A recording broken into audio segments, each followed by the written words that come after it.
അപ്പോട്ട മറ്റുള്ളവർ കടിച്ചു കയറുന്നു, കുറച്ച് വിഷം മേടിച്ചു തരും.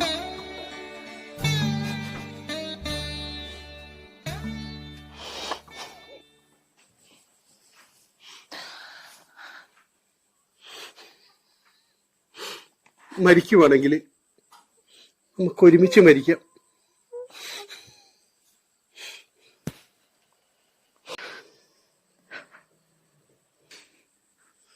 നമ്മുടെ മക്കൾ അനാഥരാകില്ലേ? അവരുടെ കാര്യം നോക്കാൻ നിന്റെ വീട്ടുകാരുണ്ട്. സത്യമാ, അവര് നോക്കിക്കോളും. പലിശക്കാരുടെ ശല്യം സഹിക്കാൻ മേലാതെ ഞാൻ ആത്മഹത്യയെപ്പറ്റി ചിന്തിക്കാൻ തുടങ്ങിയിട്ട് 1 മാസമായി. മടുത്തു. എന്തെല്ലാം പ്രതീക്ഷയോട് കൂടിയാ നമ്മുടെ ജീവിതത്തിലേക്ക് കടന്നു വന്നത്.